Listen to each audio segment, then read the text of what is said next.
내가 보니 북쪽에서부터 폭풍과 큰 구름 같은 것이 날아오는데 그 속에서 불이 번쩍번쩍하여 빛이 그 사방에 비치며 그 불 가운데에서 단쇠 같은 것이 나오더라.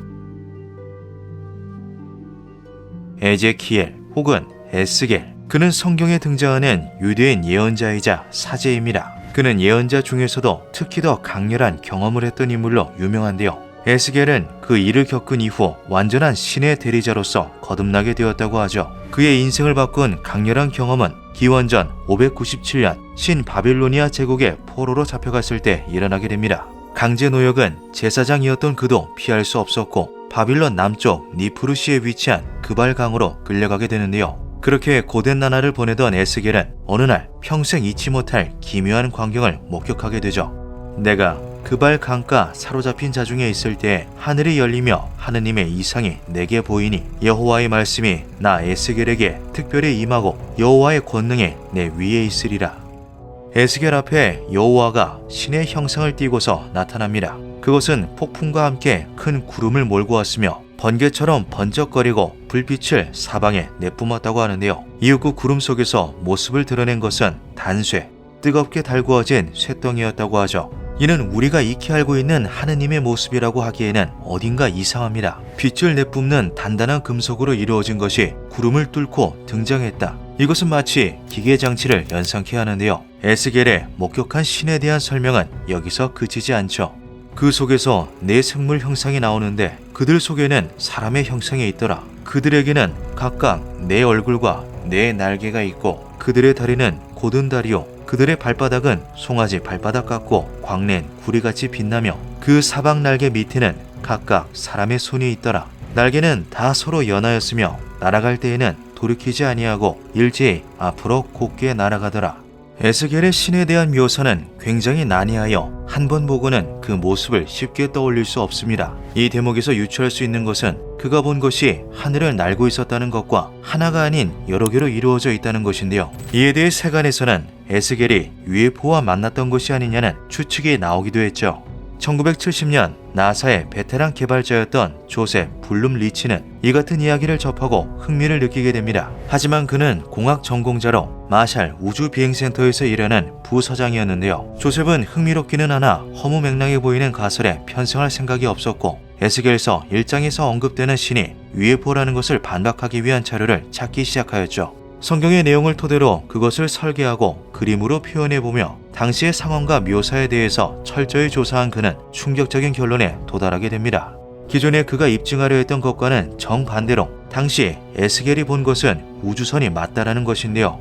그는 1974년 6월 자신이 조사한 내용을 토대로 에스겔의 우주선이라는 책을 출간하였죠.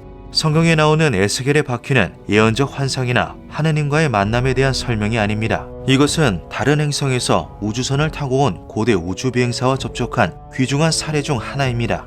조셉은 이것이 외계인이 고대인들에게 선진 지식과 기술을 전수해 주었다는 고대 우주비행사 이론의 증거 기록이라고 주장하였습니다. 나사에서 개발 부서장으로 일하며 우주왕복선을 설계하기도 했던 그는 자신의 전공을 살려 에스겔이 맞닥뜨린 비행체의 세부적인 상상도를 함께 기록하기도 하였죠. 우주선은 마치 팽이와 비슷한 모양을 가졌을 것으로 추측됩니다.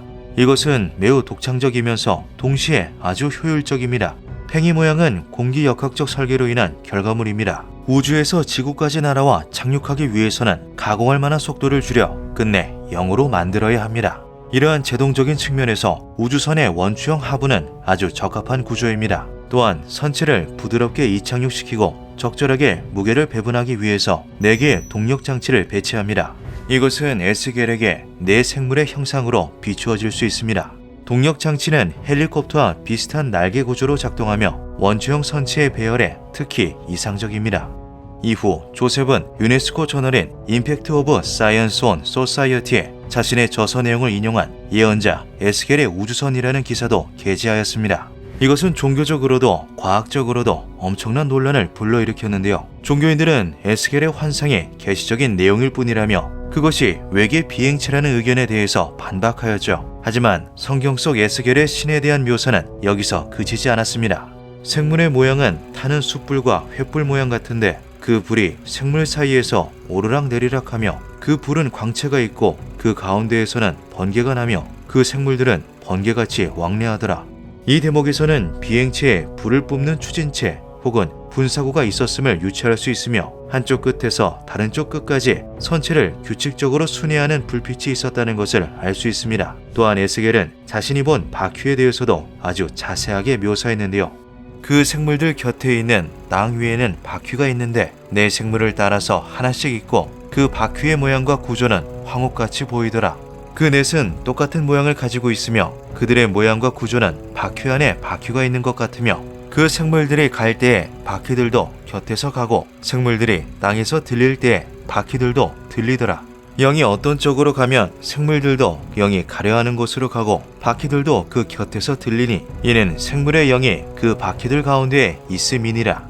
이것은 매우 중요한 대목인데요. 에스겔이 묘사한 바퀴 모양의 구조는 조셉의 상상도에서도 찾아볼 수 있습니다. 그것은 비행체가 땅 위에서도 동작할 수 있게 만들어주는 장치로 보이죠. 똑같은 모양을 하고 있으며 생물이 갈 때 바퀴들도 같이 갔다, 생물이 땅에서 들릴 때 바퀴들도 들렸다라는 언급을 보면 흡사 비행기 하부에 달려있는 바퀴와 비슷해 보입니다. 이 착륙에 쓰이는 바퀴는 비행기 아래에 달린 채로 이륙 시 동시에 떠오르게 되죠. 조셉은 이 바퀴에 대하여 집중적으로 탐구해 보았는데요. 그는 저서를 통해서 그것을 시각화하고 작동 구조에 대하여 기술하였죠.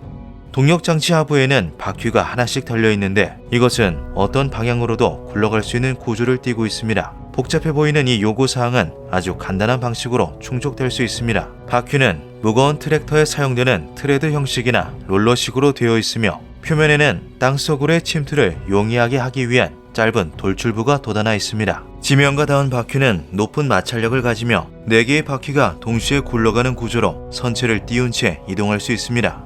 바퀴에 대해 조사하던 조셉은 그것이 현실에서도 매우 실용적인 디자인으로 설계되었다는 것을 깨닫습니다. 그는 에스겔이 묘사한 바퀴를 토대로 새로운 휠을 고안하였고 옴니 휠이라는 이름으로 특허 출원을 하였는데요. 1972년 미국 특허까지 받아내는 데 성공한 옴니 휠은 이후 다양한 방식으로 개조되어 현실에서도 유용하게 쓰이게 되었죠. 이것이 바로 옴니 휠이 에스겔의 바퀴라고도 불리는 이유입니다.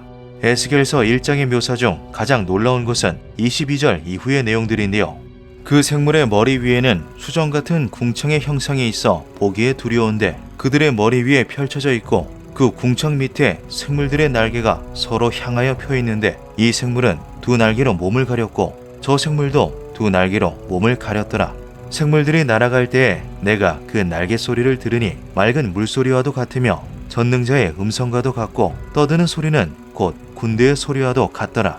그 머리 위에 있는 궁창 위에서부터 음성이 났으며 그 생물이 설 때에 날개를 내렸더라.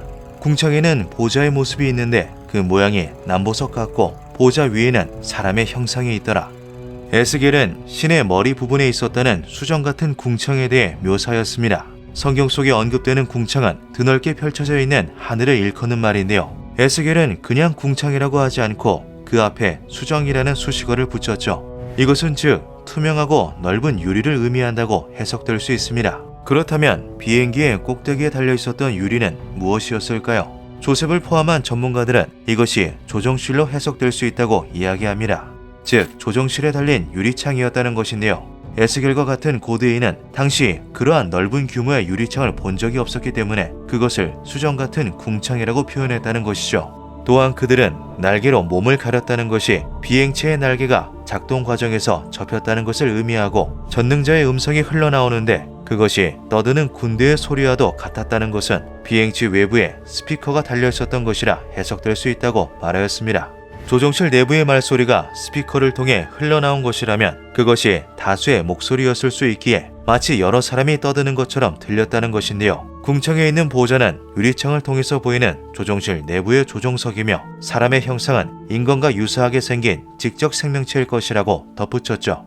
해석가들은 에스겔서 1장에 묘사된 신이 난해한 모습으로 표현된 것에 대하여 기계장치가 없었던 시절에 그것을 묘사하기 위해서는 고대인의 시각에서 자신이 아는 것을 본따 묘사해야만 한다. 그 과정에는 한계가 있다라고 말하였습니다. 당시 에스겔에게 하늘을 날거나 떠다니는 것은 새와 구름이 전부였을 텐데요. 천지를 번쩍이는 것은 번개뿐이고 불은 땅에서 나무를 비벼 태우는 것이 다였죠.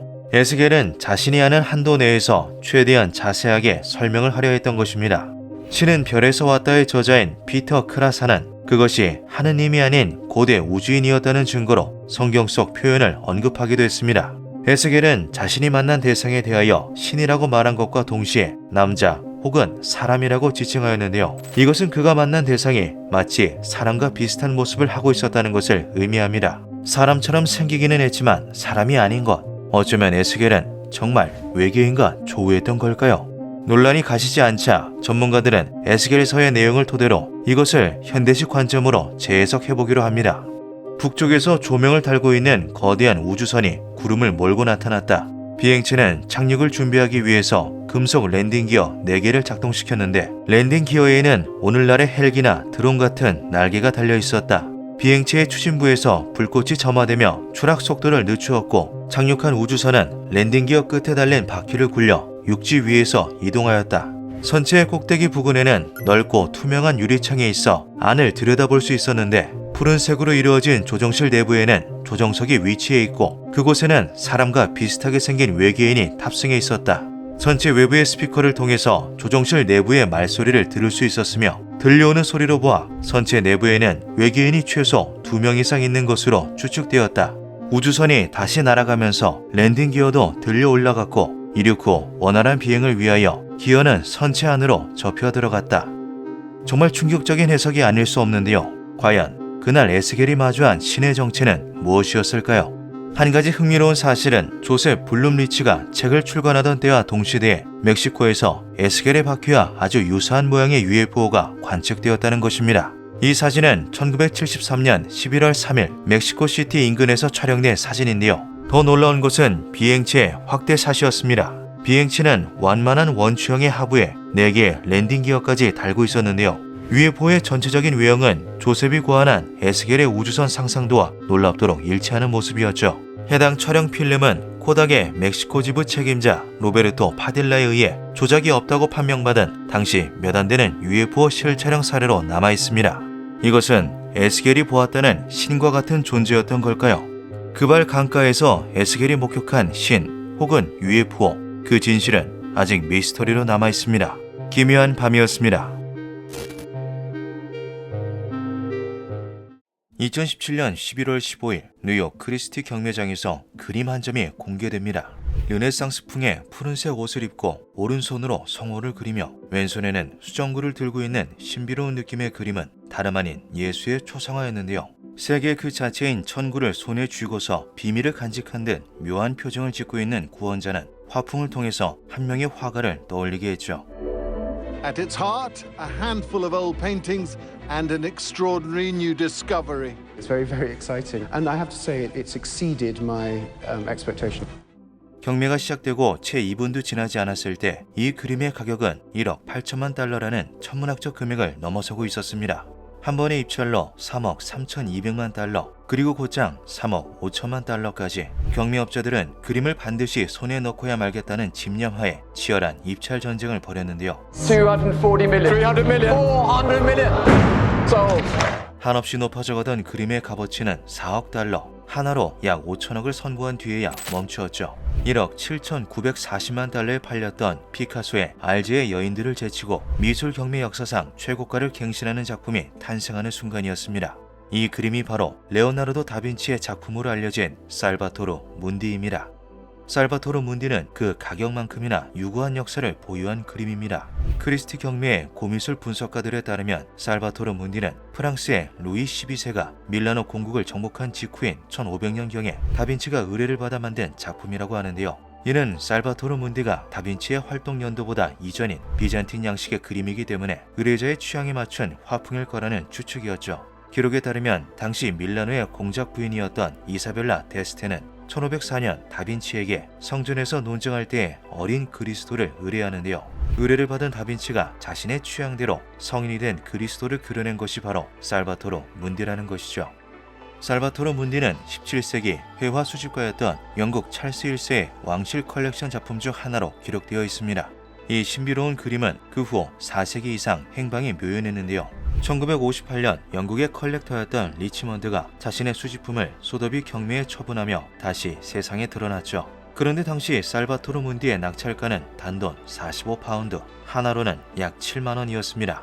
그 누구도 이 싸구려 물감으로 그려진 그림이 거장 다빈치의 작품이라 생각하지 않았는데요. 다빈치의 활동기인 15세기부터 500년이 넘는 기간 동안 살바토르 문디는 수많은 컬렉터들의 손을 거치며 복원이라는 명목하에 물감이 더 씌워지고 훼손당한 상태였죠.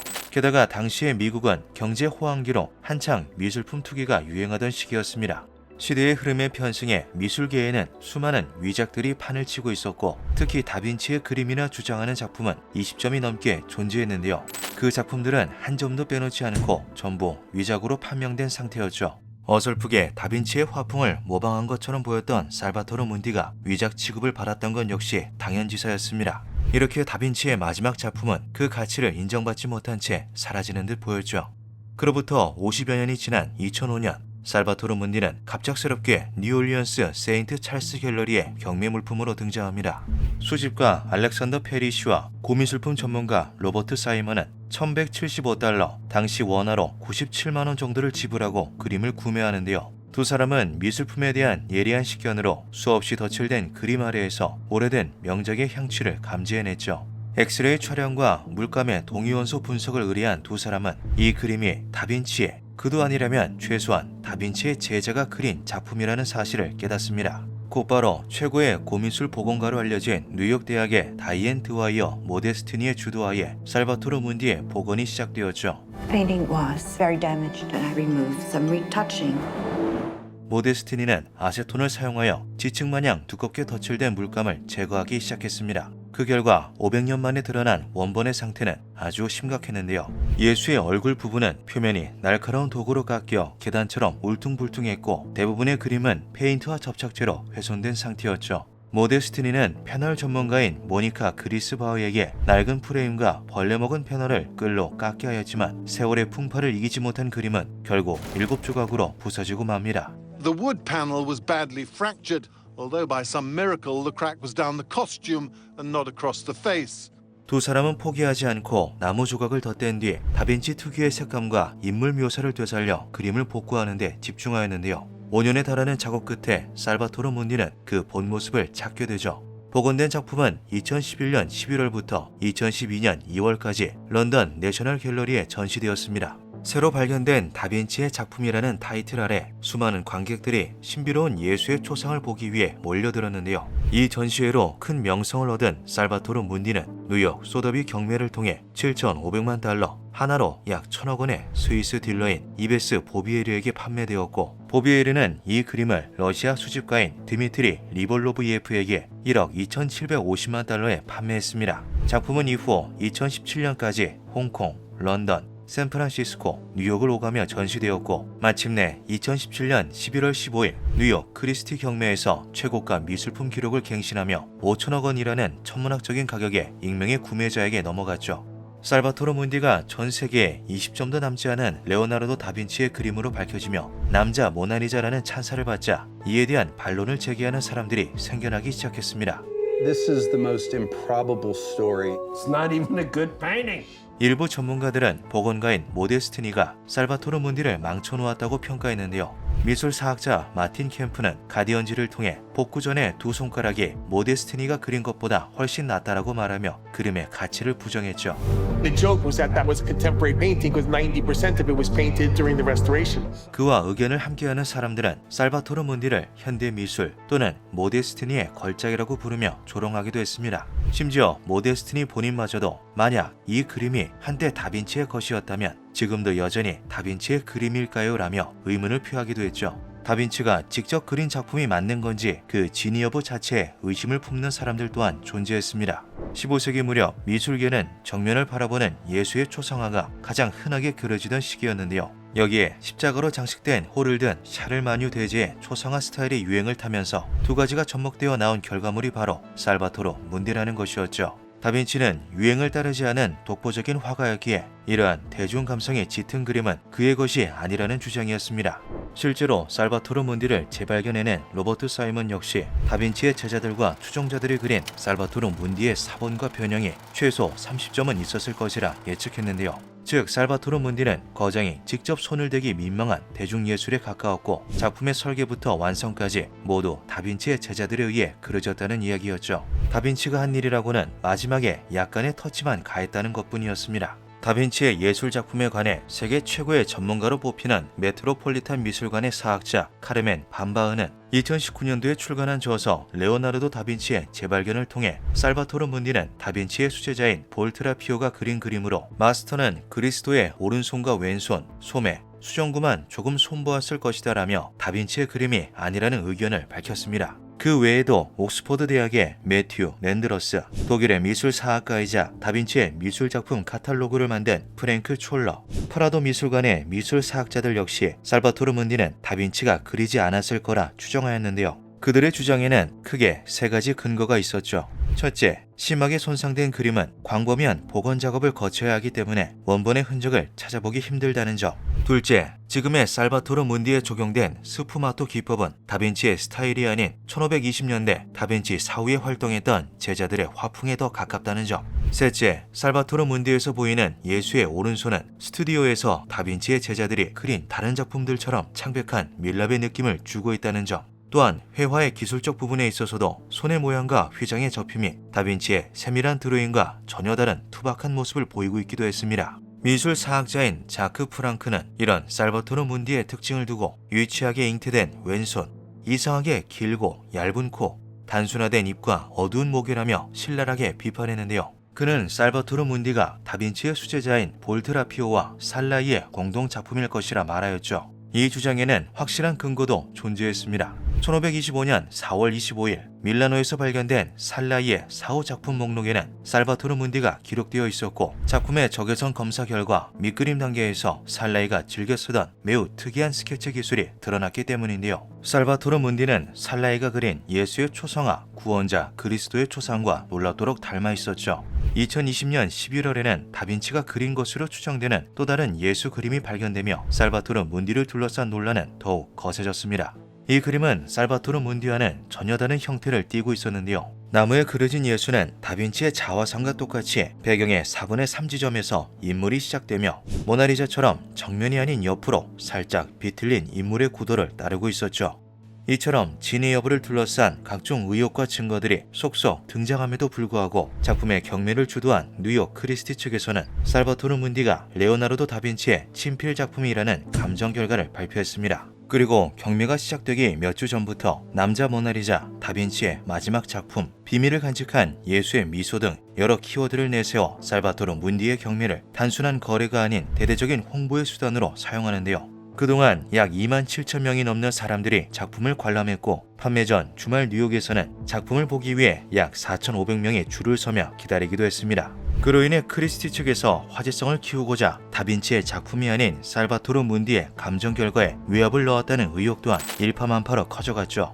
Everybody was complicit in dreaming up lost Leonardo da Vinci. Nobody really cares what the truth is. 이후 살바토르 문디를 거금에 낙찰해간 구매자의 정체가 밝혀집니다. 익명의 부원은 사우디아라비아의 왕세자 빈 살만이었는데요. 그의 작품 구매는 다분히 의도적인 것으로 아랍권 국가에서는 예술품을 구매하는 것이 개인이 가진 부와 힘을 과시하는 방법 중 하나였죠. 그 사실이 알려지자 또 다른 문제가 불거졌습니다. 예술이 자산 계급의 일부가 되면 수백만 달러 가치의 사치품이 되어 비과세 피난처에 들어가고 다시 빛을 보기 어렵게 됩니다.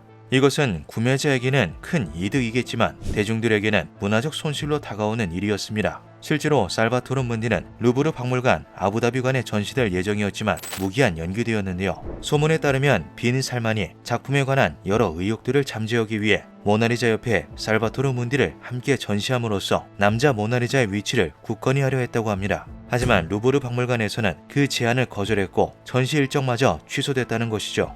결국 2017년 크리스티 경매 이후로 공식 석상에 살바토르 문디가 모습을 드러낸 일은 단 한 번도 없었습니다. 지금까지도 이 위대한 작품의 행방에 관해서는 많은 얘기들이 오가고 있습니다. 살바토르 문디는 비밀 엄수를 무엇보다 중요하게 여기는 스위스 미술품 창고의 깊숙한 곳에 봉인되어 있을 수도 있고 어쩌면 빈 살만의 거실 한복판에 걸려 있을 수도 있는데요. 가장 유력한 장소는 다름 아닌 빈 살만 소유의 고급 요트라고 하죠. 실제로 억만장자들 사이에서는 그들의 슈퍼 요트를 값을 매길 수 없는 예술품들로 꾸미는 것이 유행이라고 합니다. 작품의 진위 여부와는 별개로 살바토르 문디는 이미 4억 달러의 가치를 지닌 귀중품이 되어 있는데요.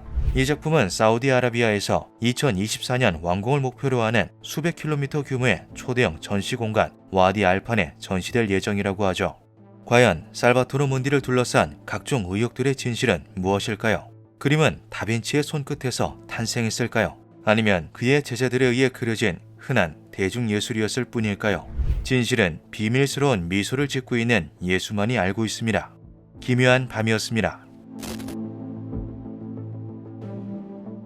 1917년 5월 13일 포르투갈의 파티마 근교 목초지에서 양을 치던 새 아이의 앞에 번개와 함께 빛나는 여인이 나타납니다. 두려워하지 말거라. 나는 하늘에서 왔으니 앞으로 반년간 매달 13일 같은 시간에 나를 보러 오너라. 그리하면 내가 누구인지 무엇을 원하는지 알려줄 것이다.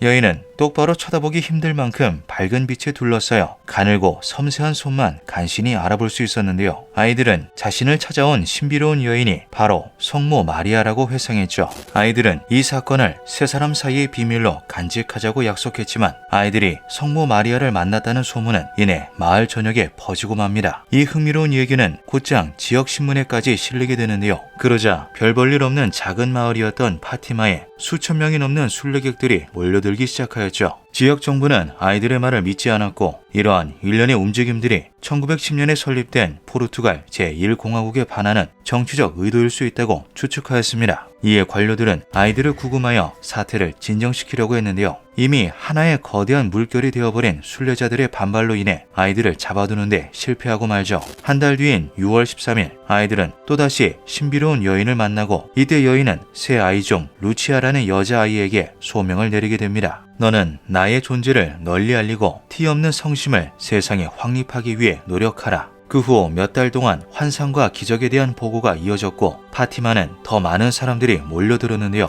다섯 번째 만남이 있었던 9월 13일 여인은 루치아에게 또 다른 기적을 예고했죠. 10월에는 모든 사람들이 믿을 수 있도록 내가 기적을 행할 것이다. 10월 13일 그날은 시커먼 먹구름이 하늘을 뒤덮고 세차게 비가 내리는 날이었습니다. 궂은 날씨에도 불구하고 신비한 여인이 찾아온다는 코바다 이리아의 밭에는 최대 10만 명으로 추산되는 엄청난 수의 군중이 모여들었는데요. 발목까지 고인 빗물로 인해 바닥은 진창이 되었지만 수많은 사람들은 비에 흠뻑 젖은 채로 약속된 기적을 기다렸죠. 오후 1시 무렵 갑자기 비가 그치고 먹구름이 물러나며 태양이 그 모습을 비추었습니다. 그 순간 태양빛이 장렬하기 시작하며 순식간에 비의 흔적들을 지워버리기 시작하는데요. 물이 뚝뚝 떨어지던 옷이 순식간에 말라붙었고 진흙투성이었던 땅은 뒷구석이 충분할 만큼 단단하게 굳었죠. 군중들이 고개를 들어 하늘을 바라보자 태양은 곧 하늘에서 빠른 속도로 회전하기 시작했습니다. 목격자들은 그것이 단순한 불덩어리가 아니라 거울이라도 된 것처럼 풍경, 사람, 구름을 비추며 여러 빛깔을 내뿜었다고 증언하였는데요. 흔들리던 구체는 수만 명의 군중들 위를 지그재그로 비행하였죠. 신비로운 태양의 움직임은 약 10분가량 이어졌습니다. 수만 명의 군중들은 그저 넋을 잃고 그것을 쳐다볼 뿐이었는데요. 이 사건이 바로 지금껏 가장 많은 인원이 목격한 공식적인 기적, 태양의 기적입니다. 여인과 만남을 가졌던 세 아이 중 두 아이는 1918년 스페인 독감의 대유행으로 인해 세상을 떠났고 혼자 남은 루치아는 수녀로서의 삶을 산 뒤 사후에 가경자로 시성되었죠. 흥미로운 것은 교황청에 공식 인가가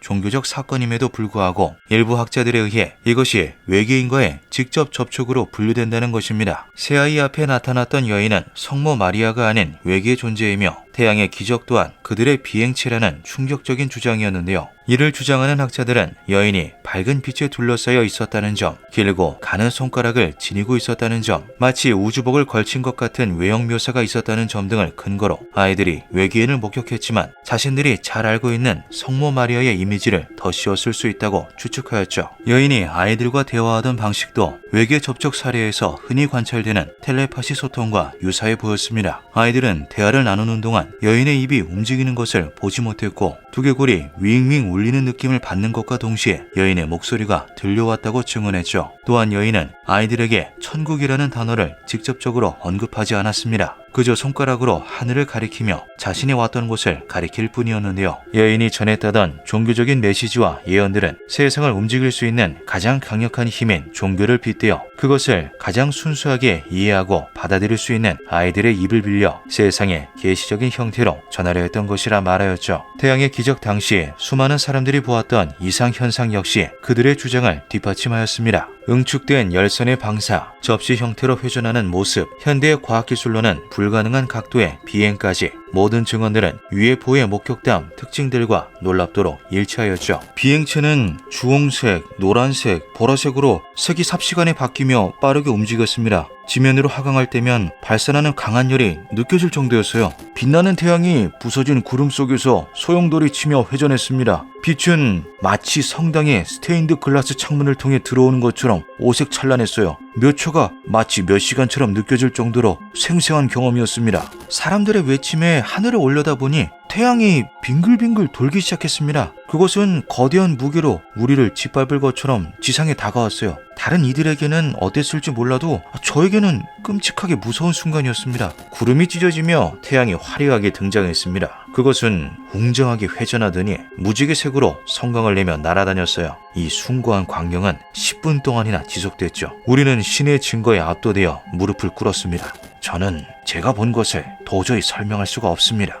빛나는 태양은 계속 바라보아도 눈이 아프지 않았어요. 그것은 스스로 회전하더니 지그재그를 그리며 하강했습니다. 저는 겁이 질려 도망쳤고 세상에 종말이 도래할 거라며 울고 있는 사람들 틈에 몸을 숨겼습니다. 저는 그날 우연히 베란다로 나왔다가 먼 발치에서 그것을 목격했습니다. 하늘에서 한 번도 본 적 없는 놀라운 광경이 펼쳐지고 있었어요. 완전히 매료된 저는 쇼가 끝날 때까지 넋을 놓고 태양을 바라보았죠. 목격담에서는 몇 가지의 공통된 점을 찾아볼 수 있는데요. 다채로운 섬광, 회전, 특징적인 움직임 등이 그러했죠. 하지만 회의론자들은 이러한 목격담들을 증빙할 수 있는 어떠한 증거도 존재하지 않는다는 것을 문제 삼았습니다. 예로부터 외계 존재가 인류사에 깊게 관여하는 듯한 사건이 일어날 때면 이렇듯 결정적 증거들이 항상 부족하고는 했는데요. 초자한 현상 전문가들은 이에 대해 그들이 다수에게 모습을 드러내기로 결심한 순간 우리는 평소처럼 사고할 수 없다라고 말하며 이 또한 고차원 존재들의 개입으로 인해 발생하는 의도된 현상이라 주장하였죠. 과연 포르투갈의 시골 마을에서 일어난 기이한 현상은 신의 기적이었을까요? 아니면 인류에게 어떠한 중요한 메시지를 전달하기 위해 찾아온 외계의 방문자였을까요? 기묘한 밤이었습니다. 페니키아의 왕 히람은 자기 신하 가운데서 바다를 찰하는 뱃사람들을 보내 솔로몬의 신하들을 돕게 했다. 그들은 오빌에 이르러 거기서 420달란트의 금을 솔로몬 왕에게로 가져왔다. 지혜의 왕 솔로몬, 그는 신의 무한한 신뢰를 받으며 성경 내에서 가장 큰 부와 명예를 누린 인물입니다. 솔로몬에게는 지혜와 더불어 항상 따라오는 수식어가 하나 있었는데요. 바로 금이죠. 황금을 입힌 보좌, 보좌로 향하는 계단에 서 있는 금으로 만들어진 사자와 독수리들, 7가지의 금촛대가 걸린 천장과 금으로 빚어진 술잔들, 언약궤를 모시기 위한 황금의 성전까지 솔로몬은 자신의 발길이 닿는 모든 곳을 황금으로 꾸몄습니다. 심지어 병사들의 방패들까지 황금으로 제작하였는데요. 그 기록은 구약 성서의 11번째 권인 열왕기상에 남아있죠. 솔로몬 왕은 금을 두드려 펴서 입힌 큰 방패를 200개나 만들었는데 방패 하나에 들어간 금만 600세겔이 되었다. 그는 또 금을 두드려서 작은 방패 300개를 만들었는데 그 방패 하나에 들어간 금은 3만회였다. 당시 최고 번영을 누리던 이스라엘은 주변 여러 국가들로부터 금을 전해받았습니다. 그렇게 매해 솔로몬 왕에게 전달되는 금의 양은 666달란트였다고 하는데요. 이것을 현대식 무게로 환산하면 무려 22.6톤에 달하는 수치이죠. 그런데 이 중에서 절반이 넘는 420달란트, 즉 14.3톤의 금은 오로지 한 국가에서만 생산되었다고 합니다. 황금의 나라라는 수식어를 달고 있는 이곳은 오빌 혹은 오피르라고 불렸던 고대 국가인데요. 그 찬란한 역사는 현재까지도 베일에 쌓여있죠. 오빌의 자손 샌드가 그들의 왕이 되었으니 그가 금으로 오빌을 건축하라 명하자 나라에 있는 모든 돌이 곧 금이 되었느니라. 성경에서 주로 언급되는 고대 국가 오빌은 나라 전체가 거대한 금강이나 다름없었습니다. 오죽하면 섬을 이루는 모든 것이 금으로 이루어졌다는 말이 들려왔을 정도였는데요. 금의 품질 또한 매우 뛰어나 무역가들 사이에서는 순금보다 더 쳐주는 것이 오빌의 금이라는 이야기도 돌았다고 하죠. 뿐만 아니라 오빌은 각종 귀금속의 원산지이자 백단목, 공작새와 같은 희귀종의 서식지이기도 했습니다. 이 또한 오빌의 주요 무역품들이었는데요. 솔로몬을 포함하여 여러 나라의 왕들이 부를 과시하기 위해서 앞다투어 들여오던 것들이었죠. 오빌에서부터 금을 싣고 온 히람의 배들은 많은 백단목과 보석을 가지고 왔는데 왕은 이 백단목으로 여호와의 성전과 왕국의 계단을 만들고 합창단원이 쓸 수금과 하프를 만들었다. 이와 같은 나무는 전에도 들여온 일이 없었고 오늘날까지도 보지 못했다. 이렇듯 오빌은 값비싼 귀금속과 희귀한 생물들이 넘쳐나던 환상 속에서나 등장할 법한 나라였습니다. 실제로 학자들은 오빌에 대해 실질적인 위치가 드러나지 않은 성경 속 장소일 뿐이라며 그저 신화의 일부분이라고 주장하기도 했는데요. 역사적으로 많은 탐험가들이 오빌을 찾아 나서고 추측해 보았지만 명확한 실체가 드러나지 않았던 것은 사실이었죠. 15세기 이탈리아 제노바 출신의 탐험가였던 크리스토퍼 콜럼버스는 성경 속 신비로운 황금의 나라를 접하고 흥미를 느끼게 됩니다. 그는 오빌을 찾기 위해서 1세기 때의 유대인 역사가 플라비우스 요세푸스의 고대 자료를 연구하는 등 열의를 보였는데요. 1492년 출정에 나선 콜럼버스는 성경 속 배들이 항해에 출발한 시각과 도착한 시각을 토대로 오빌의 위치를 유추하려고 했죠. 그렇게 정한 항로를 따라서 정해진 시일에 딱 맞춰 도착하는 곳이 바로 오빌이라는 추론이었습니다. 그렇게 그가 도착한 곳은 현지의 아이티, 도미니카 공화국이 위치해 있는 히스파니올라 섬이었는데요. 하지만 섬에 상륙해 추가 조사를 이어간 그는 성경 기록과는 다른 섬의 모습에 자신의 생각이 틀렸다는 것을 알게 되죠. 1502년 콜럼버스는 오빌을 찾기 위한 두 번째 여정에 나섭니다. 그는 중앙아메리카의 어딘가에서 그 실체를 발견, 그때까지도 남아있던 놀라울 정도의 불을 배에 가득 싣고 위대한 발견에 대한 소감을 기록하였다고 하는데요. 하지만 어째서인지 이 기록은 후대까지 전해지지 않았고 콜럼버스가 찾았다는 오빌은 끝내 미스터리로 남고 말죠. 16세기 초 포르투갈의 빈센트 페가도 대령은 탐험을 위해 아프리카로 떠납니다. 그는 문명의 손길이 채 닿지 않았던 내륙 깊숙한 곳까지 들어가는데요. 그는 그곳에서 엄청난 크기의 고대 유적지를 발견하게 되죠.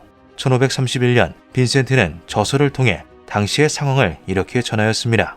림포포 강과 잠베지 강 사이의 평원에 금강이 있는데 이곳에 엄청난 규모의 석조 요새가 있다. 구조물은 언덕에 둘러싸여 있으며 여러 개가 존재한다. 원주민들은 높게 솟은 석탑들을 신바오에라고 부르는데 이것은 현지어로 궁전을 의미한다. 하지만 아프리카 깊숙한 곳이라는 지리적 특성 등으로 인해 해당 유적지에 대한 추가 탐사는 이루어지지 않았고 그렇게 세월이 흐르며 신바오에는 잊혀지게 됩니다. 이것이 다시금 주목받기 시작한 것은 19세기에 들어서였는데요. 1868년 미국의 탐험가였던 아담 랜더스는 아프리카 여행 중 이곳을 방문하게 되고 독일의 지리학자였던 칼 마우흐에게 해당 유적지를 소개합니다. 1871년 직접 유적을 찾은 마우흐는 놀라운 크기의 고대 도시를 돌아보고선 이렇게 확신하죠. 성경에 나오는 전설적인 황금 도시 오빌은 바로 이곳이었을 것이다. 고대 문명이 자리했던 나라는 현재 짐바브웨였습니다.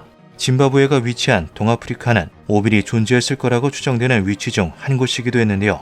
솔로몬의 배가 홍해에서 출항했다면 동부 아프리카에 닿았을 확률이 매우 컸기 때문이죠. 이에 더해 1500년대 빈센트 페가도 대령이 남긴 기록에 금강이 포함되어 있었다는 사실은 이 문명이 먼 과거부터 풍족한 금을 사용했다는 점을 시사하기도 했습니다. 아프리카의 산지에 있는 다양한 유적지들 중 가장 크고 오래된 것이라 추정되는 이곳은 이후 그레이트 짐바브웨라는 명칭으로 불리게 됩니다. 여의도 면적의 1.5배에 달하는 그레이트 짐바브웨는 전성기 때의 인구수가 2만 명에 달했을 거로 예상되었는데요. 석조 구조물 곳곳에 쓰인 기술들은 당시 기준으로 매우 수준 높은 기술이라 평가받았죠.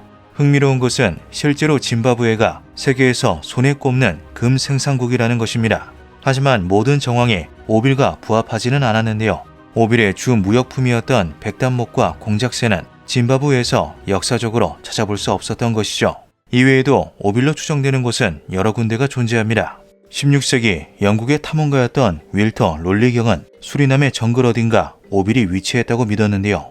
비슷한 시기 스페인의 항해가였던 알바로 데 멘다냐는 원정 중에 이상할 정도로 사금이 많이 발견되는 특이한 섬을 발견. 이곳이 성소서 황금의 나라 오빌이라고 여겨 섬에 솔로몬이라는 이름을 붙이기도 했죠. 이것이 솔로몬 제도가 솔로몬이라는 호칭을 얻게 된 이유입니다. 1571년 신학자였던 베니토 아리아스 몬타노는 흥미로운 가설을 발표하기도 했습니다. 오빌은 나라의 이름이자 그 나라를 세운 왕의 이름이기도 했는데요. 성경에 따르면 오빌의 아버지는 욕탄이라는 이름을 가진 인물이라 적혀있죠. 몬타노는 이를 토대로 마야 문명이 오빌의 후대 문명이라 주장했습니다. 마야 문명이 위치해 있던 유카탄 반도의 어원이 욕탄에서 유래했다는 것인데요. 하지만 욕탄과 유카탄이 각기 다른 역사적 어원을 가지고 있다는 것이 정설로 자리 잡으면서 주장은 큰 설득력을 얻지 못했죠. 그러던 1946년 이스라엘의 텔 카실레에서 놀라운 유물이 발굴됩니다. 그것은 비문에 새겨져 있는 작은 도자기 파편이었는데요. 기원전 8세기 때의 도자기에는 정확히 이렇게 적혀 있었죠. 호론에 내기 위한 오빌의 금 30세겔. 이스라엘의 고고학자 벤저민 마자르는 도자기에 적힌 호론이 벳호론이라고 알려진 고대 도시를 지칭하는 것이라 설명했습니다.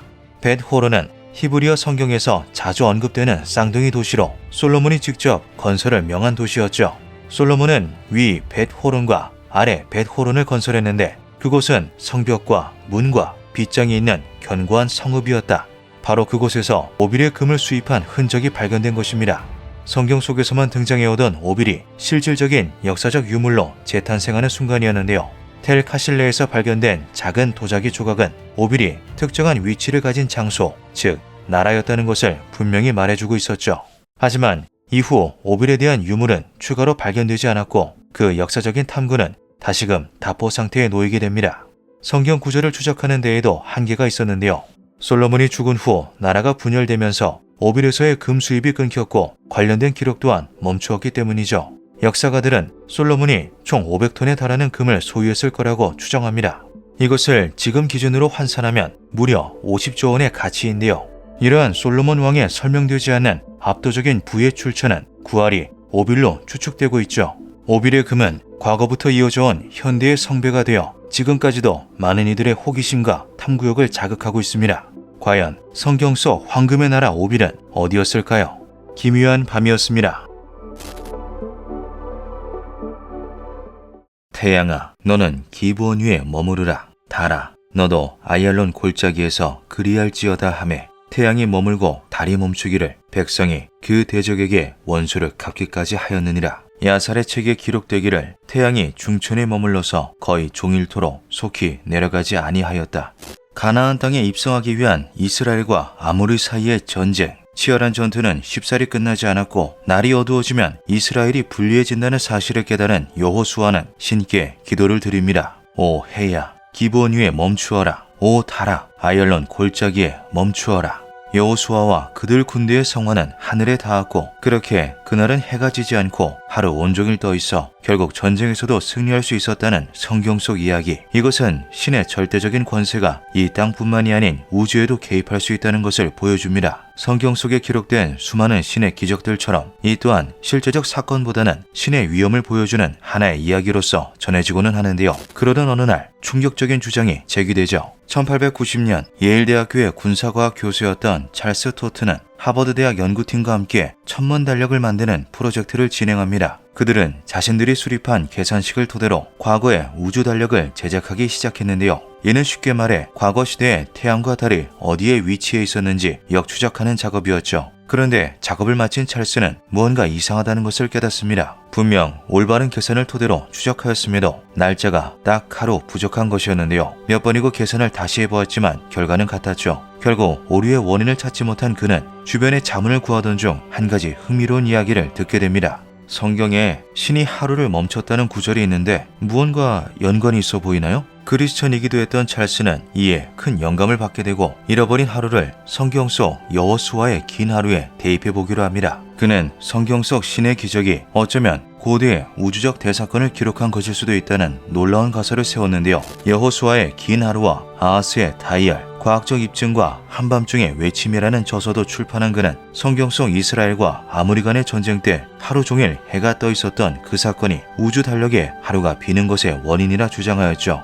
그날의 전투는 히브리 시민역의 네 번째 달 24일 화요일에 일어났습니다. 하지만 오늘날인 1890년 6월 17일부터 기브온 전투까지 시간을 거슬러 계산하면 이 전투는 지금으로부터 121만 7,530일 전에 수요일이라는 결론이 나옵니다. 즉 하루가 빠진 것이죠. 하지만 이는 어디까지나 찰스 토튼이 스스로 세운 계산식에 의거한 오류와 추적, 사실 입증이 불가능한 성경 속 이야기를 기반으로 하고 있었습니다. 때문에 학계의 관심을 얻지는 못했는데요. 잠깐의 흥미로운 이야기로 그친 이것은 그렇게 사람들 사이에서 잊혀지게 되죠. 그러던 1960년대 사건은 새로운 국면을 맞게 됩니다. 커티스 엔진 회사의 사장이었던 해럴드 힐은 아폴로 프로젝트 기간 동안 나사와 계약하여 부품을 납품하였는데요. 그 과정에서 나사의 직원들과 자주 이야기했던 그는 어느 날 흥미로운 이야기를 하나 듣게 되죠. 과거의 행성 궤도를 추적하기 위해 프로그램을 가동시켰는데 경고등과 함께 기계가 정지한 일이 있었습니다. 기계가 작동을 중지한 이유는 황당하게도 하루의 시간이 정확히는 23시간 20분의 시간이 모자라서였어요. 우주의 시간 중 하루가 비어있다는 이상한 이야기. 하지만 해럴드는 이를 그저 재미있는 일화 정도로만 여겼습니다. 그리고 몇 년의 시간이 지나 해럴드는 우연한 기회에 1890년에 쓰여진 찰스 토튼의 저서를 읽게 되는데요. 그는 자신이 전해들은 사라진 하루가 찰스 토튼의 가설과 맞물릴 수도 있다는 것을 깨닫죠. 하루 종일 태양이 떠 있었다는 성경 속 내용은 나사의 프로그램이 중지했던 사건과 무언가 긴밀한 연관성을 가진 것처럼 보였습니다. 이후 이러한 사실은 대중들에게도 알려지게 되는데요. 성경에 적힌 여호수아의 긴 하루 이야기와 찰스의 하루가 빈 우주 달력, 그리고 나사 직원들이 과거의 행성 궤도를 추적하던 중 발견된 사라진 23시간 20분까지 이들 사이에 존재할 수도 있는 공통점은 누군가에게는 신의 존재를 입증하는 것이자 또 누군가에게는 고대에 발생한 신비로운 천체 현상에 대한 기록이었습니다. 더욱 놀라운 것은 나사가 확인했다는 부족한 하루에 비어있는 40분 동안 성경 기록 속에서 찾아냈다는 것이었죠. 선지자 이사야가 여호와께 간구하며 아하스의 일렁표 위에 나아갔던 해 그림자를 10도 뒤로 물러가게 하셨더라. 일렁표는 날일, 그림자형, 겉표로 해의 그림자를 통해 시간을 측정하는 고대 시계를 일컫습니다. 하루의 시간을 표시하는 12계단을 만들고 해가 지나가면 드리워지는 기둥 그림자의 위치와 모습을 관찰하는 것인데요. 그림자는 시간이 지남에 따라 동쪽 혹은 서쪽 계단을 따라 내려가기 때문에 그것을 보고 시간의 추이를 가늠할 수 있죠. 그렇게 성경 속 10도를 대입해 계산해보면 12 곱하기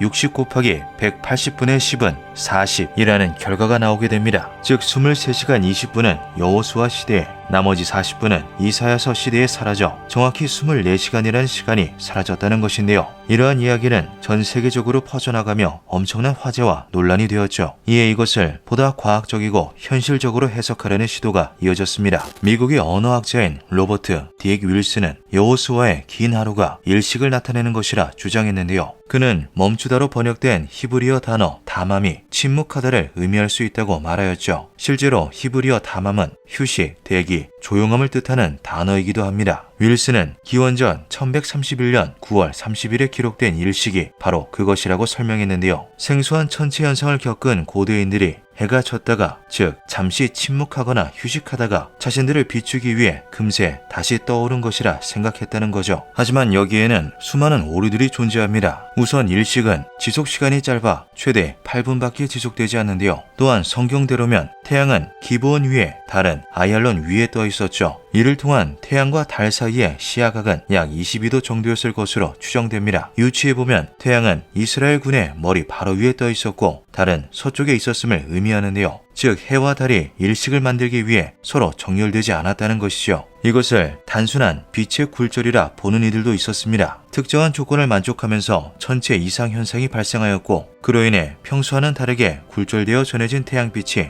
여느 날보다 좀 더 길게 지면을 비추었다는 것인데요. 하지만 이 또한 과학적으로 풀기에는 억지스러운 해석일 뿐이었죠. 혜성의 움직임에 의해 궤도 운행에 방해를 받았다거나 강력한 자기장으로 지축이 조금 기울어졌다 등의 가설들도 있었으나 그 역시 신빙성을 주기에는 어려움이 있었습니다. 성경에 적힌 대로 정말 태양이 멈추었다라고 해석하는 것 또한 불가능했는데요. 그 구절은 천동설을 기반으로 작성된 내용이었기 때문이죠. 천동설은 지구가 우주의 중심이며 지구를 중심으로 태양을 포함한 모든 천체가 공전한다는 옛 학설입니다. 르네상스 이전까지는 주류로 인정받는 이론이었으나 이후 태양을 중심으로 천체가 공전한다는 지동설로 완전히 대체되었는데요. 성경이 적힌 당시는 천동설이 근간이었기에 태양이 지구를 돈다고 믿었고 이에 태양이 멈추었다라는 구절이 적힐 수 있었던 것이죠. 이를 현대적으로 다시 해석하면 지구가 자전을 멈추었다라고 적혀야 합니다. 만약 지구가 자전을 멈춘다면 그 순간 땅 위에 놓인 모든 것들은 시속 1670km에 달하는 속도로 동쪽을 향해 날아가 버립니다. 지구는 자전축을 기준으로 1670km의 속도로 서쪽에서 동쪽으로 움직이기 때문인데요. 이에 더해 자기장이 사라져버리기 때문에 엄청난 우주 방사능에 그대로 노출되죠. 지구가 자전을 멈춘다면 성경대로 긴 낮을 가질 수는 있게 되겠지만 땅 위의 모든 것은 파괴될 것이고 지구는 어떠한 생명체도 살 수 없는 불모지가 되어버리고 맙니다. 태양이 멈춘 날에 대한 제일 지배적인 가설은 이 모든 것은 그저 신화일 뿐이며 앞서 발생한 사라진 하루 사태는 기계적 오류나 계산 실수로 인해 벌어진 일이라는 것이었습니다. 이스라엘 군대가 맞은 절체절명의 위기를 그들이 수호하는 신이 초자연적인 힘으로 지켜내고 결국 전쟁을 승리로 이끈다. 과연 여호수아의 긴 하루는 종교적 신화와 서사를 위해 작성된 내용 그 이상도 이하도 아니었던 걸까요? 논란이 끊이지 않던 1997년 나사가 드디어 이 오랜 질문에 대해 공식적인 답을 발표합니다. 나사의 고다드 우주비행센터는 홈페이지를 통해 대중들의 질문을 받고 그에 대한 답을 하는 Q&A 서비스를 진행 중이었는데요. 누군가 그곳에 성경 속 여호수아의 긴 하루에 대해 질문한 것이었죠. 여호수아기 10장에 기록된 사건을 시간을 거슬러 천체의 위치를 추적하는 것으로 확인할 수 있나요? 물리법칙에 의거하여 태양이 하루 동안 하늘에 정지했다는 이야기에는 발생 및 확인 가능한 증거가 없습니다. 나사의 과학자들이 누락된 하루를 발견했다는 도시 전설은 결코 일어난 적이 없는 사건입니다. 설령 수세기 전에 실종된 하루가 발생하였다고 하더라도 그것을 찾을 수 있는 과학적이고 확실한 방법은 현재로서는 존재하지 않습니다. 사라진 하루를 전 세계에 퍼뜨리는 데 크게 일조한 나사의 일화가 사실 일어난 적 없는 사건이라는 답변이었습니다. 이에 화살은 처음 그것을 전한 헤럴드 힐에게로 향했는데요. 헤럴드는 사실 나사의 직원들과 직접 이야기한 것은 아니고 적혀있는 메모를 보고 알게 된 것이라 말을 바꾸었죠. 이를 들은 사람들은 헤럴드에게 만우절 농담이 적힌 메모지라도 발견했던 거냐며 조롱했습니다. 결국 성경 속 여호수아의 긴 하루로부터 시작한 사라진 하루 미스터리는 그렇게 길었던 해프닝으로 마무리되는가 싶었는데요. 그러던 어느 날 미스터리가 끝나지 않았음을 알리는 놀라운 사실들이 추가로 드러나게 되죠. 러시아계 미국인 학자였던 임마누엘 벨리코프스키는 저서인 충돌하는 세계를 통해서 여호수아의 긴 하루에 대한 풀리지 않은 미스터리를 언급하였습니다. 비슷한 시기 세계 곳곳에서 태양이 멈춘 듯한 기이한 현상에 대한 보고와 관련할 수 있는 각종 전설들이 너무도 많이 남아있다는 것이었는데요. 그는 이때 무언가 설명할 수 없는 우주적 격변이 있었을 것이라 주장했죠. 여호수아와 동시대를 산 것으로 추정되는 고대 중국의 요임금 시대 기록에는 태양이 오래도록 떠 있어 하루가 기적적으로 길어졌다라는 구절이 존재한다. 또한 고대 로마의 서사시에는 해가 내려가지 않아 태양열로 인해 땅이 너무도 뜨거웠다는 이야기, 디오니소스가 해와 달이 움직이지 못하도록 붙잡아 두었다는 일화도 있다. 인도의 신화에도 크리슈나의 죽음에 아르주나가 하늘을 향해 절규하며 태양을 멈추었다는 이야기가, 불교에도 마탄가의 이름으로 명령하여 해를 멈추었다는 이야기가 존재한다. 역사의 아버지라고 불리는 헤로도토스는 이집트의 제사장을 통해 하루가 자연적 길이의 2배였던 날에 대한 이상한 일화를 전달받았다고 기록하기도 했다. 하나의 특정한 사건을 지칭하는 듯한 놀라운 기록과 전설들은 긴 낮에 대해서만 이야기하고 있지 않았습니다. 긴 낮이 이어지는 지구의 반대편에는 그와 상반되는 긴 밤에 대한 전설들이 존재했죠. 뉴질랜드 마오리족은 영웅 마우이가 해가 뜨기 전에 그것을 잡아 해의 속도를 늦추었다는 신화를 가지고 있다. 나우아족 인디언어로 쓰여진 고대 멕시코 연대기 쿠아우티틀란에는 먼 옛날에 발생한 하늘의 재앙으로 인해 밤이 오랫동안 끝나지 않았다고 기록되어 있으며 옛 폴리네시아인 원주민 전설에도 비슷한 내용이 존재한다. 긴 낮 혹은 긴 밤을 일컫는 비슷한 시기에 기록된 세계 각국의 전설들은 그저 단순한 우연의 일치 혹은 신화적인 이야기일 뿐일까요? 어쩌면 그것은 설명할 수도 없고 다시 일어날 수도 없는 경이로운 천체 현상을 가리키는 것은 아닐까요? 수천 년 전 발생하였다는 신의 권능에 대한 미스터리는 현재까지도 밝혀지지 않고 있습니다. 기묘한 밤이었습니다.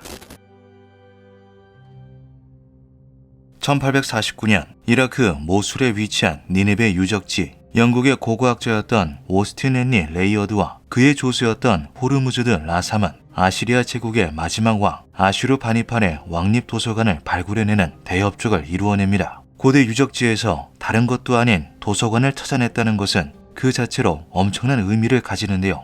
도서관은 당대에 기록된 수많은 문헌과 그림 등이 가득한 역사를 압축한 보물창고와 같았기 때문이죠. 그들이 기대했던 대로 도서관 안에는 수천 개의 점토판이 함께 발견되었습니다. 시대상을 담은 각종 이야기들로 가득해 보이는 점토판 중에는 아시리아 문명보다 앞선 고대 문명 수메르의 것도 포함되어 있었는데요. 지금으로부터 대략 7,000년 전 시작된 수메르 문명은 인류 역사상 최초로 문자를 사용하고 도시국가를 세운 첫 번째 문명이었죠. 하지만 당시 서령 문자에 대한 이해 부족으로 점토판에 담고 있는 글귀들의 의미가 무엇인지는 파악되지 못했습니다. 이 역사적인 발견이 후대에 어떠한 파급력과 논란을 불러일으킬지 이때는 전혀 알지 못했죠. 그로부터 20여 년 뒤인 1870년대 초 대형 박물관 소속의 아시리아 학자이자 서령문자 해독 전문가였던 조지 스미스는 한창 연구에 몰두해 있었습니다. 박물관에는 레이어드가 발굴해냈던 옛 점토판이 아직도 해독되지 못한 채 보관되어 있었는데요. 과연 최초의 문명이라 불리우는 수메르인들이 남긴 글의 정체가 무엇일지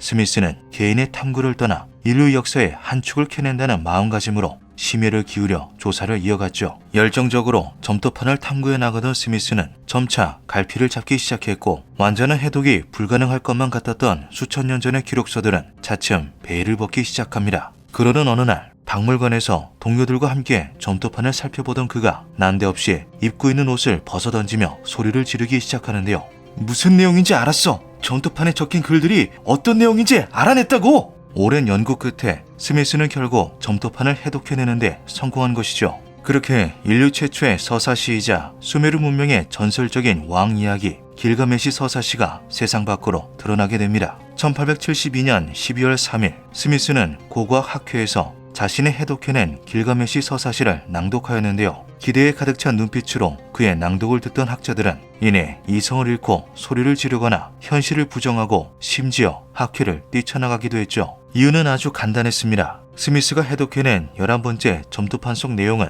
대홍수에 관한 이야기였는데요. 성경보다 약 1000년 앞서 쓰인 길가메시 서사시 속 내용들이 노아의 대홍수 이야기와 소름 끼치도록 유사했기 때문이죠. 이것이 의미하는 바 또한 간단하고 명료했습니다. 스미스의 낭독을 들은 당대의 학자들은 자연스레 이렇게 생각할 수밖에 없었죠. 우리가 아는 성경이 수메르 신화를 베낀 내용이란 말인가? 하나님이 사제 족장 노아에게 이르시되 모든 혈육 있는 자의 강포가 땅에 가득하므로 그 끝날이 내 앞에 이르렀으니 내가 그들을 땅과 함께 멸하리라. 너는 고표로 나무로 너를 위하여 방주를 만들되 그 안에 칸들을 막고 역청을 그 안팎에 칠하라. 너는 네 아들들과 네 아내와 네 며느리들과 함께 그 방주로 들어가고 혈육 있는 모든 생물을 각기 암수 한 쌍씩 방주로 이끌어들여 너와 함께 생명을 보존하게 하여라. 위대한 신들 아누, 엔릴, 니누루타, 엔누기, 엔키는 대홍수 계획을 비밀리에 결의하였다. 그러나 엔키가 꿈을 통해 사제 족장 우투나 피시팀에게만 계획을 알려주었으니 그에게 배를 만들도록 명하였다. 우투나 피시팀은 신이 명하신 대로 실행할 것을 약속하고 배를 짓고 역청을 발라 완성해내니 그 안에 모든 살아있는 생명체들을 실었다. 그렇게 우투나 피시팀의 가족과 친척, 모든 짐승들과 동물들이 배에 탔다. 성경의 창세기와 수메르의 길가메시 서사시에는 이처럼 대홍수를 다루는 이야기가 등장합니다. 단순히 자연재해로서의 의미를 넘어 그 세부적인 내용 또한 상당히 닮아있는 모습을 볼 수 있는데요. 신이 한 명의 인간에게만 대홍수가 내린다는 사실을 귀뜸해준 점, 노아와 우투나 피시팀 둘 다 사제 족장이라는 직업과 역할을 가지고 있었던 점, 홍수를 견뎌낼 배를 만들라고 지시한 점, 가족들 그리고 세상의 모든 동물들을 배에 같이 탑승시킨 점까지 비슷했죠. 이뿐만이 아닙니다. 7일 후에 홍수가 땅에 덮이니 40일 동안 계속된지라 물이 많아져 방주가 땅에서 떠올랐고 물이 더 많아져 땅이 넘침에 방주가 물 위에 떠다녔으며 물이 땅에 더욱 넘침에 천하의 높은 산이 다 잠겼더라. 땅 위에 움직이는 생물이 다 죽었으니 곧 새와 가축과 들짐승과 땅에 기는 모든 것과 모든 사람이라. 육지에 있어 그 코에 생명의 기운에 숨이 있는 것은 다 죽었더라.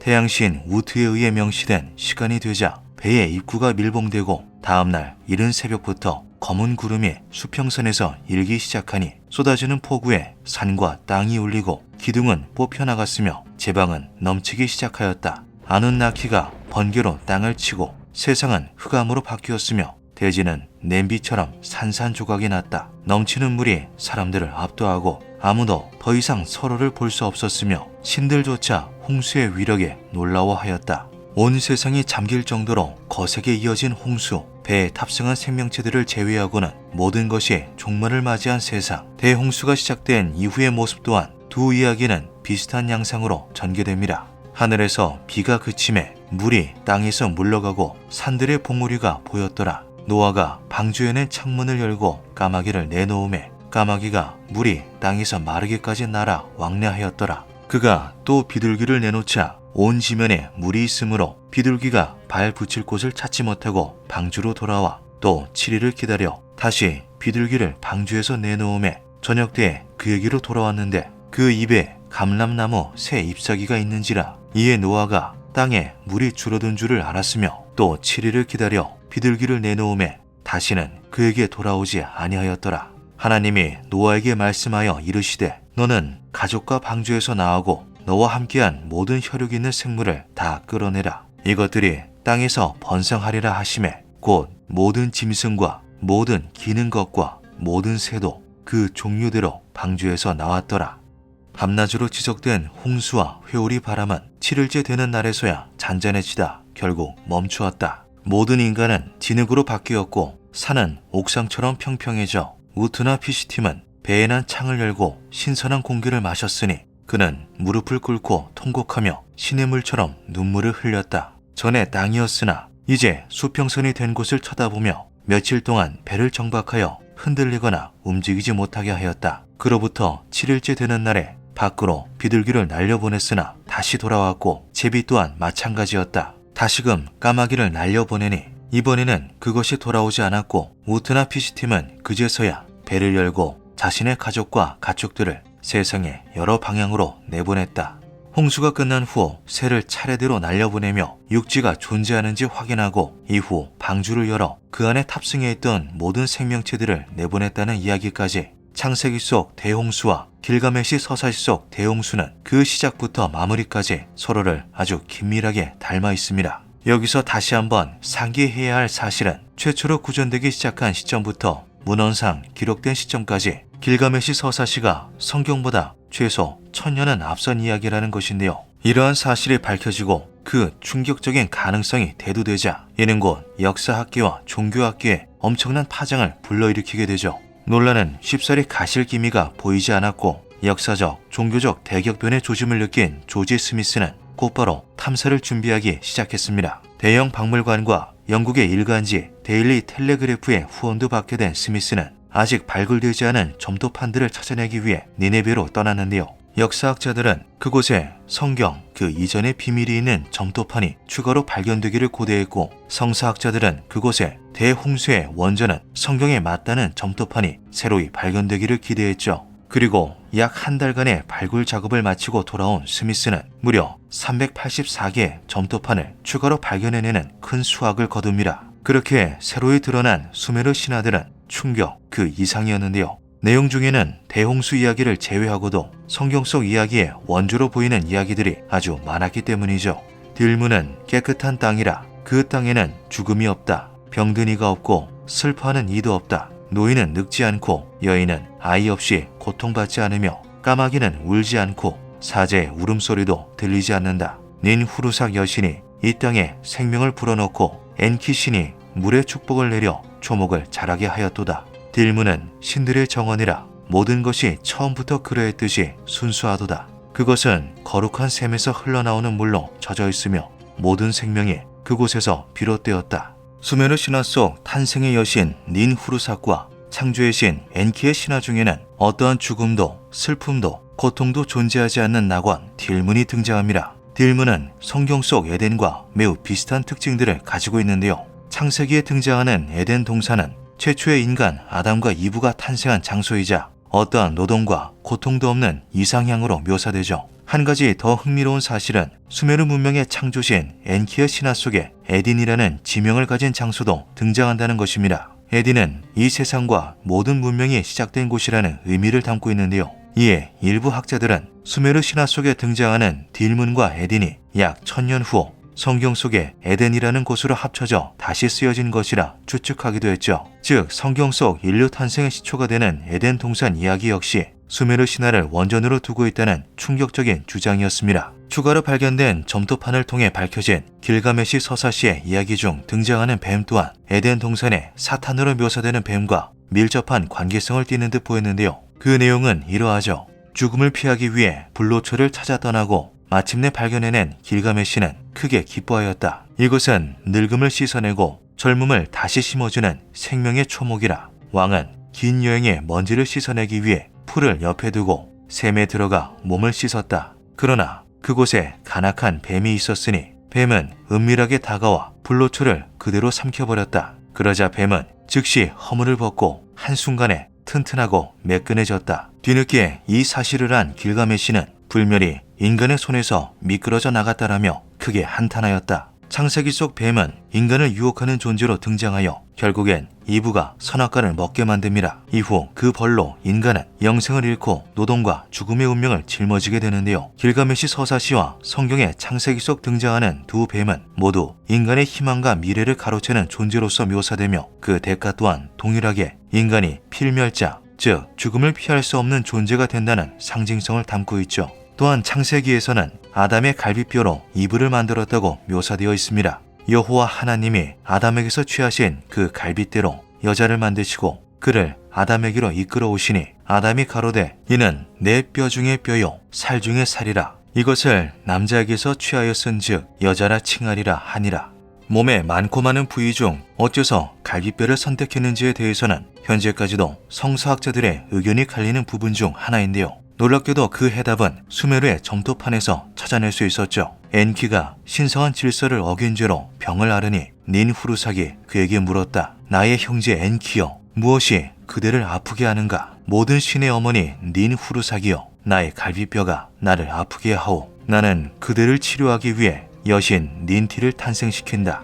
수메르어로 갈비뼈는 티라고 불립니다. 티는 갈비뼈를 뜻함과 동시에 생명을 창조하는 이라는 의미 또한 가지고 있는데요. 닌후르삭은 엔키의 갈비뼈를 치유하기 위해 닌티라는 여신을 탄생시켰죠. 즉 수메르 신화 속 여신 닌티는 갈비뼈, 생명, 그리고 여성이라는 뜻을 모두 가지고 있는 존재라고 볼 수 있습니다. 수메르 학자인 세뮤얼 노아 크레이머는 이와 같은 내용을 토대로 수메르 신화 속 엔키의 갈비뼈 이야기가 성경의 창세기까지 이어졌다라고 말하였는데요. 이러한 주장은 종교인들의 거센 반발을 받았지만 점토판 속에 적혀있는 글귀는 부정하기에는 너무나 뚜렷하였죠. 이를 주장하는 학자들은 바벨탑 또한 지구라트가 원형이라 말하였습니다. 지구라트는 고대 메소포타미아 문명 때 건설된 거대한 성탑을 일컫는데요. 다층 구조로 넓고 높게 쌓은 기단 위에 신전이 올라간 형태의 지구라트는 각 나라와 도시를 대표하는 핵심적인 건축물이었죠. 지구라트는 메소포타미아 문명 전반에 걸쳐 다양한 나라에서 제작되었으나 그중 최초는 수메르 문명의 도시 우르의 제3왕조 시기 건설된 에테멘 니구르였습니다. 지금으로부터 약 4000년도 더 전에 지어진 에테멘 니구르는 길이 64m, 너비 45m, 높이 30m에 달하는 거대한 규모를 자랑했는데요. 우르의 지구라트라고도 불리는 에테멘 니구르는 이후 세월이 지나며 부서지고 잊혀지다가 19세기 들어 재발견되었고 20세기에는 새로이 개축되며 현재까지도 그 웅대함을 전하고 있죠. 학계에서 바벨탑을 지구라트 그리고 수메르 문명의 에테멘 니구르까지 연관시키는 데는 외견 하나의 이유만 있는 것은 아니었습니다. 성경 속 인간들은 신에게 닿기 위하여 높은 성 바벨탑을 쌓는데요. 그들의 교만을 두고 볼 수 없었던 하나님은 하나였던 언어를 여러 개로 만들어 서로 간 의사소통이 불가능하게 만들었고 이에 인류는 그 뜻을 접고 뿔뿔이 흩어졌죠. 그리고 수메르 신화에서도 이와 아주 비슷한 이야기를 찾아볼 수 있습니다. 그때 인류는 에리두의 대지를 걷고 우크르의 성문을 지나며 하나의 언어로 말하였다. 다산의 신 이닌나의 뜻에 따라 같은 말로 노래하고 서로의 마음을 숨김없이 알았으며 신의 뜻도 인간의 말도 모두가 하나였다. 그러나 엔키 신께서 보고 인간들의 언어를 혼잡케 하시니 질서를 조정하고 신과 인간 사이의 경계를 세우기 위함이니라. 그렇게 그들은 더는 서로의 말을 이해하지 못하게 되었으며 각각의 나라와 도시로 흩어져 버렸다. 수메르 신화 중 일부인 엠메르카르와 아라타 왕 이야기 중에는 이러한 구절이 등장하는데요. 수메르 신화에서 성경이 비롯되었다고 주장하는 학자들은 이러한 고대 설화와 지구라트라는 상징적이고 실체적인 요소가 합쳐져 탄생한 것이 바로 성경 속 바벨탑이라고 말하였죠. 여기서 한 가지 더 흥미로운 점은 성경의 창세기 속 핵심 인물로 등장하는 아브라함의 고향이 수메르의 도시 우르였다는 것입니다. 여호와께서 아브라함에게 이르시되 너는 너의 본토 친척 아비 집을 떠나 내가 네게 지시할 땅으로 가라. 여기서 말하는 본토가 바로 우르인데요. 아브라함의 고향이 수메르 문명의 도시였다는 것, 그 중에서도 에템의 니구르가 존재했던 우르였다는 점은 무언가 연관성을 가진 듯 보이죠. 역사학계는 수메르 신화와 창세기의 유사성을 인정하고 그 연장선으로 보아야 한다는 입장이 주류입니다. 수메르 신화의 기틀을 주석으로 삼아 재해석한 것이 바로 성경 속 창세기라는 건데요. 성서학자들 또한 성경의 창세기 부분은 수메르 신화를 일부 차용하고 부분적으로 수용하였다는 것을 주된 의견으로 받아들이고 있죠. 하지만 모든 학자들, 종교인들이 이에 대해 동의하는 것은 아닙니다. 이들은 수메르의 다신론이 기독교의 유일신론과 상반되는 점에 더해 비슷한 이야기들이 등장하는 것은 그저 당대의 보편적인 사고로 인해 겹치는 것일 뿐이라고 설명하는데요. 즉, 겉보기에만 닮아 보일 뿐 본질은 완전히 다르다는 것이었죠. 두 이야기의 긴밀한 접점들은 현재까지도 끊임없는 논란과 가설들을 쏟아내고 있습니다. 수메르 신화는 정말 창세기의 원전인 걸까요? 아득한 고대의 비밀은 여전히 풀리지 않고 있습니다. 기묘한 밤이었습니다.